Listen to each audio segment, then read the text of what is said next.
Assalamualaikum warahmatullahi wabarakatuh. Bismillahirrahmanirrahim. Allahumma sholli ala Muhammad wa ala ali Muhammad.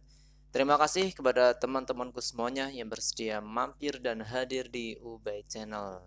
Bagaimana kabar kalian semuanya? Semoga Allah senantiasa menjaga keimanan dan kesehatan sekaligus keislaman kita semuanya.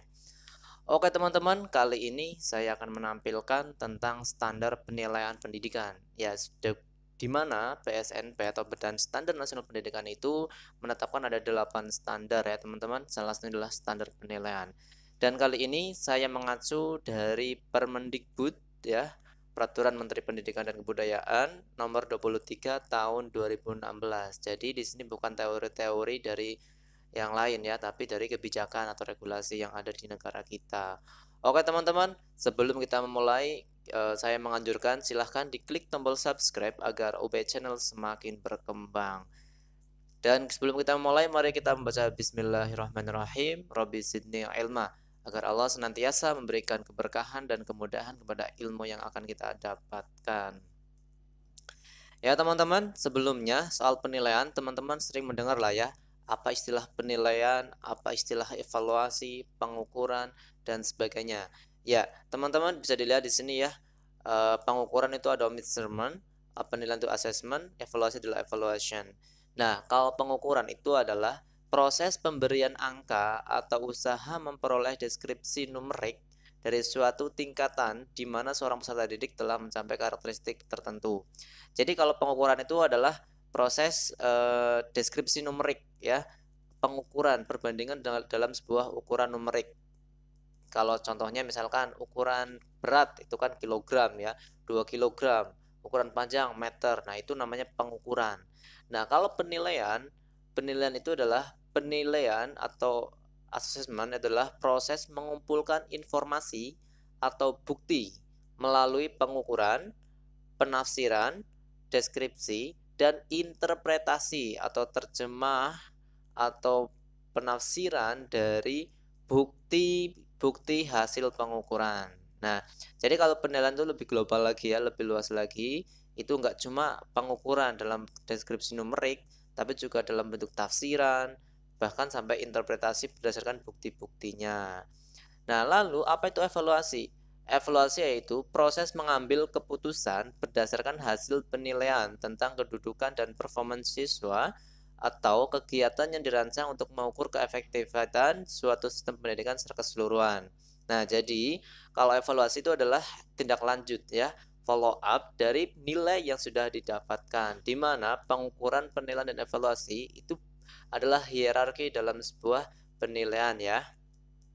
Nah, evaluasi endingnya adalah menjadi sebuah pengambilan kebijakan atau keputusan yang dilanjutkan dalam tindak lanjutnya.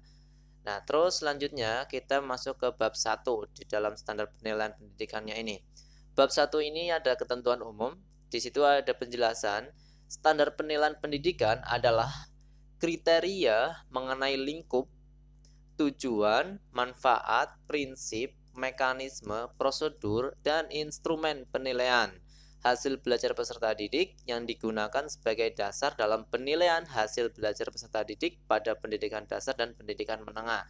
Jadi yang dimaksud oleh PSNP tentang standar penilaian pendidikan yaitu di dalamnya berisi lingkup penilaian, tujuan penilaian, manfaat, prinsip penilaian, mekanisme, prosedur, dan instrumen itu di dalam tingkatan pendidikan dasar dan pendidikan menengah ya, dasmen gitu ya. Lalu dijelaskan penilaian adalah proses pengumpulan dan pengolahan ya. Proses pengumpulan dan pengolahan informasi untuk mengukur pencapaian hasil peserta didik. Nah, ambil mirip tadi sama di atas ya. Jadi kalau penilaian itu lebih ke pengumpulan dan pengolahan, tapi kalau pengukuran tuh hanya sebatas mengambil angka numerik dari sebuah ukuran gitu ya. Terus selanjutnya pembelajaran adalah proses interaksi antar peserta didik dengan pendidik, sumber belajar pada suatu lingkungan belajar. Nah, ini pembelajaran sudah tahu lah ya. Jadi proses interaksi di dalamnya. Nah, ini teman-teman selanjutnya tentang ulangan. Ulangan adalah proses yang dilakukan untuk mengukur pencapaian kompetensi peserta didik secara berkelanjutan dalam proses pembelajaran untuk memantau kemajuan dan perbaikan hasil belajar peserta didik. Nah, ini ulangan ya. Jadi berkelanjutan terus dilaksanakan terus ya, biarpun nanti dalam waktu yang periodik. Ya. Terus yang kelima, ujian sekolah atau ujian madrasah adalah kegiatan yang dilakukan untuk mengukur pencapaian kompetensi peserta didik sebagai pengakuan prestasi belajar dan atau penyelesaian dari suatu satuan pendidikan. Nah, jadi kalau ujian sekolah ini adalah yang melakukan yaitu satu satuan pendidikan gitu ya. Nah, kalau yang di atas adalah ulangan, ini adalah pendidik yang memberikan tugas atau memberikan, itu adalah pendidik ya. Terus yang keenam adalah kriteria ketuntasan minimal yang selanjutnya disebut dengan KKM adalah kriteria ketuntasan belajar yang ditentukan oleh satuan pendidikan yang mengacu pada standar kompetensi lulusan. Nah, jadi KKM itu ditetapkan oleh satuan pendidikan, tapi tetap mengacu satu dari 8 BSNP, Standar Nasional Pendidikan itu, yaitu tentang standar kompetensi lulusan. Dengan pertimbangan apa? Yaitu karakteristik pribadi peserta didik, karakteristik mata pelajaran, dan kondisi satuan pendidikan. Misalkan kondisinya itu di daerah perkotaan atau di daerah 3T gitu ya. Kita lanjut yang masuk bab kedua ya, yaitu tentang lingkup penilaian. Lingkup penilaian. Penilaian belajar atau penilaian belajar itu dilakukan oleh 3 elemen. Yang pertama itu dilakukan oleh elemen pendidik, dan yang kedua dilakukan oleh satuan pendidikan, lembaga pendidikannya. Yang ketiga dilakukan oleh pemerintah. Nah, 3 elemen inilah yang nantinya saling berkaitan untuk menentukan kualitas lulusan dari peserta didik. Karena 3 elemen ini mempunyai rencana atau program sendiri-sendiri atau mempunyai program bersama untuk meningkatkan kualitas pendidikan. Nah, terus selanjutnya yaitu tentang aspek penilaian. Di dalam penilaian itu apa saja ya? Dalam dalam SNP, Standar Nasional Pendidikan, tentang standar penilaian, itu ada tiga aspek, yaitu aspek sikap atau biasa kita sebut yaitu aspek afeksi. Terus yang kedua adalah aspek pengetahuan atau aspek kognisi. Dan yang ketiga yaitu aspek keterampilan atau psikomotor. Dan inilah yang biasa kita kenal dengan taksonomi Bloom ya. Nah, kita jelaskan. Yang pertama yaitu penilaian sikap. Penilaian sikap merupakan kegiatan yang dilakukan oleh pendidik untuk memperoleh informasi deskriptif mengenai perilaku peserta didik.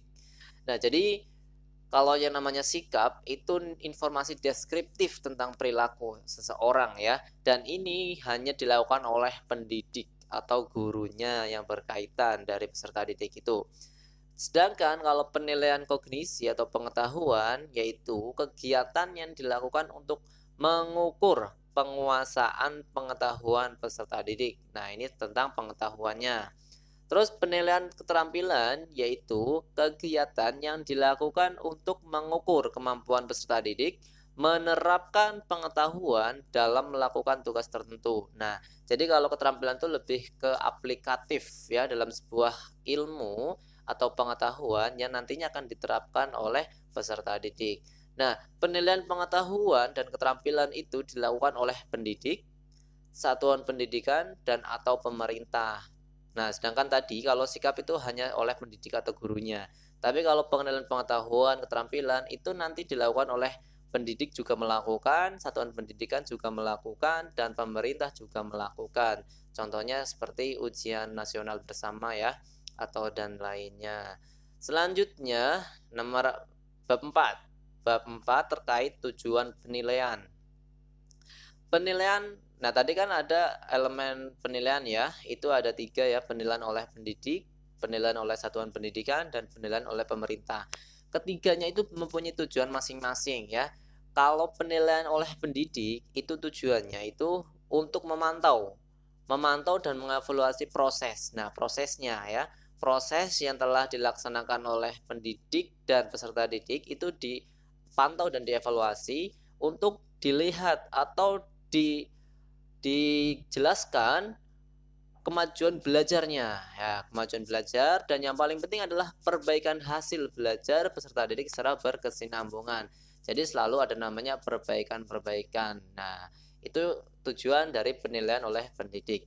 Terus penilaian oleh satuan pendidikan itu untuk menilai pencapaian standar kompetensi lulusan untuk semua mata pelajaran. Nah, ini terkait dengan kebijakan dari instansi pendidikannya masing-masing ya, yaitu tentang mata pelajaran yang disesuaikan dengan standar kompetensi lulusannya. Nah, lalu penilaian oleh pemerintah itu tujuannya adalah untuk mencapai pencapaian kompetensi lulusan secara nasional pada mata pelajaran tertentu. Nah, bedanya kalau yang satuan pendidikan itu semua mata pelajaran, entah itu nanti ada muatan lokal, ya, ada bahasa asing, ada keterampilan dan seterusnya. Tapi kalau pemerintah itu untuk mata pelajaran tertentu, di mana kalau SD itu ada mata pelajaran tertentunya, SMP ada, SMA ada sesuai dengan jurusannya. Nah, jadi kalau pemerintah itu hanya mata pelajaran yang spesifik seperti itu. Nah, yang keempat yaitu tentang prinsip penilaian. Nah, dalam SNP yang diterbitkan oleh BSNP ini ada beberapa prinsip. Yang pertama yaitu prinsip soheh, ya. Soheh, yang kedua objektif, yang ketiga adil, yang keempat terbuka, yang kelima transparan, yang keenam menyeluruh, terus sistematis, beracuan kriteria, dan akuntabel. Ya, dari sini teman-teman sudah bisa menebak lah ya arahnya kemana. Tapi di sini saya jelaskan tentang maknanya. Yang pertama sahih atau soheh.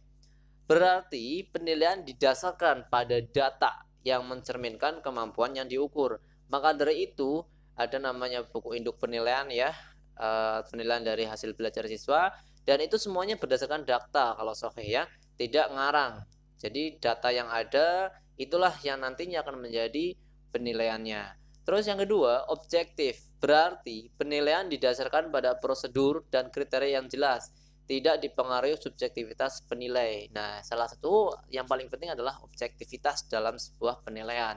Karena seorang penilai atau seorang guru tidak bisa mengedepankan ego pribadinya untuk menilai peserta didik yang didasarkan pada suka dan tidak sukanya, apalagi didasarkan pada kekeluargaan atau bukan keluarganya.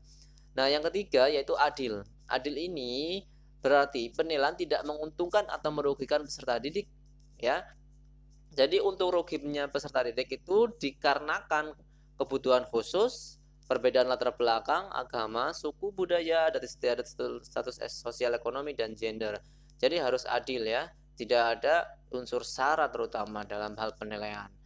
Yang keempat yaitu terpadu. Terpadu maksudnya adalah penilaian merupakan salah satu komponen yang tak terpisahkan dari kegiatan pembelajaran. Jadi terpadu dengan kegiatan pembelajaran yang telah dilaksanakan. Terus yang kelima yaitu terbuka. Berarti prosedur penilaian, kriteria penilaian, dan dasar pengambilan keputusan dapat diketahui oleh pihak yang berkepentingan, yaitu stakeholder ya. Stakeholder yang berkepentingan atau terutama yaitu masyarakat. Bagaimana seorang guru atau lembaga pendidikan itu bisa mengajukan atau membuka tentang prosedur penilaian bahkan sampai data-datanya. Jadi ketika ada seorang wali ya, wali murid itu mendatangi untuk menanyakan nilai, jadi seorang guru tuh bisa dengan terbuka membuka data-data yang ada, itulah namanya terbuka. Terus selanjutnya menyeluruh dan berkesinambungan. Berarti penilaian mencakup semua aspek kompetensi dengan penguasaan berbagai teknik penilaian yang sesuai untuk memantau dan menilai perkembangan kemampuan peserta didik. Ya, jadi menyeluruh secara global.